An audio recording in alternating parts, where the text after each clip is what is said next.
Salam sejahtera Malaysia, terima kasih kerana menonton video-video dalam channel ini. Sebelum kita mula, jangan lupa untuk tekan tombol subscribe, share, like, dan komen. Let's go! Salam sejahtera dan selamat malam kepada semua pendengar berita panas. Malam ini dipetik dari thethirdforce.net bertajuk Tidak mustahil Zahid cuba khianat Anwar, ini penjelasannya. Selasa lalu, Zahid seolah-olah mengesahkan ramalan saya, Reggie Jesse, apabila berkata pemilihan UMNO bagi memilih barisan kepimpinan parti yang baharu mungkin dijalankan lebih awal sebelum Jun tahun depan. Datuk Seri Dr. Ahmad Zahid Hamidi perlu pemilihan UMNO disegerakan bagi mengurangkan resiko dirinya ditolak oleh para perwakilan sekiranya jawatan presiden dicabar. Ini kerana kes Mahkamah Zahid membabitkan 47 pertuduhan jenayah dijangka akan diputuskan pada Mac atau April tahun depan. Sekiranya Zahid didapati bersalah, sekalipun beliau merayu keputusan mahkamah, kemungkinan untuk beliau diterima semula sebagai Presiden UMNO akan berlipat kali ganda susah. Dan sekiranya Zahid tercicir dari jawatan presiden, kerajaan pimpinan Datuk Seri Anwar Ibrahim akan berdepan dengan resiko yang cukup besar kerana Presiden baharu berkemungkinan besar tidak ingin meneruskan kerjasama dengan Pakatan Harapan.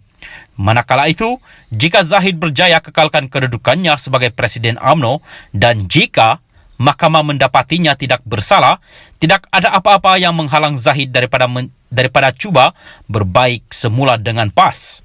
Jangan lupa Zahid memainkan peranan yang cukup besar dalam menjayakan langkah Sheraton dan beliau pernah mengaku bahawa misi utama UMNO di bawah kepimpinannya adalah untuk menguasai semula kerajaan. Misi ini terbukti wujud apabila Zahid sendiri terlibat dalam satu gerakan sulit ala langkah Sheraton untuk menumbangkan Tan Sri Muhyiddin Yassin, sekutunya dalam langkah Sheraton agar sebuah kerajaan baharu yang dipimpin oleh UMNO dapat dibentuk. Apakah anda yakin manusia dengan rekod pengkhianatan sebegini tidak akan cuba untuk menumbangkan sekutunya yang terkini Anwar Ibrahim? Sebelum ini, saya meramalkan bahawa pemilihan UMNO akan berlaku seawal bulan Februari atau Mac tahun depan. Selasa lalu, Zahid seolah-olah mengesahkan ramalan saya, Reggie Jesse, apabila berkata pemilihan UMNO bagi memilih barisan kepimpinan parti yang baharu mungkin dijalankan lebih awal sebelum Jun tahun depan. 191 bahagian akan adakan persidangan serentak di seluruh negara dan adakan pemilihan kepimpinan bahagian dan pusat. Artinya, tak perlu tunggu cukup tempoh 6 bulan untuk pemilihan parti. Mungkin diadakan awal. Kita kena ingat 22 atau 23 Mac sudah Ramadan, Syawal dan bulan haji katanya. Ujar Hadi lagi, perwakilan UMNO akan memutuskan sama ada jawatan presiden dan timbalan presiden perlu dipertandingkan atau tidak pada pemilihan parti ini. Namun, UMNO tidak boleh menghalang secara paksa pertandingan jawatan presiden, melainkan perlembagaan parti dipindah menerusi Perhimpunan Agong UMNO khas bagi menyelitkan klausa yang berkaitan. Sebelum ini, saya, Reggie Jesse, menulis, menurut pasal 9.3 Perlembagaan UMNO, pengurusi tetap, timbalan pengurusi tetap presiden, timbalan presiden yang dipilih, 3 orang naib presiden dan 25 orang ahli majlis tertinggi hendaklah dipilih dalam mesyuarat perwakilan bahagian tiap-tiap 3 tahun sekali. Perlunya pemilihan ini secara automatik bermakna mana-mana ahli UMNO berhak untuk menawarkan diri sebagai calon untuk dipilih dan tidak ada mana-mana pasal atau klausa dalam perlembagaan UMNO yang menafikan hak ini. Sekalipun Majlis Kerja Tertinggi UMNO memutuskan untuk tidak membenarkan jawatan presiden dipertandingkan, parti itu tidak boleh bertindak terhadap mana-mana ahli parti yang melanggar keputusan itu.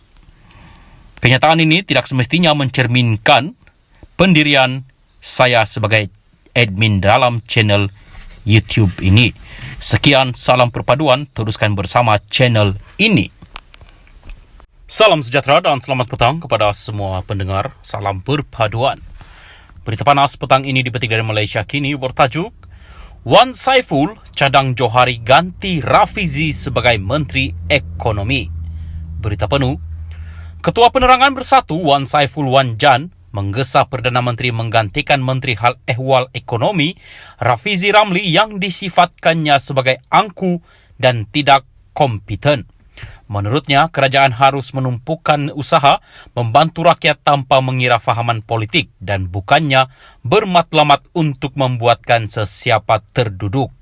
Semasa Muhyiddin Yassin dan Perikatan Nasional PN memegang kuasa, kita prihatin menjaga kebajikan semua rakyat dan kita langsung tak pernah terniat supaya PH terduduk.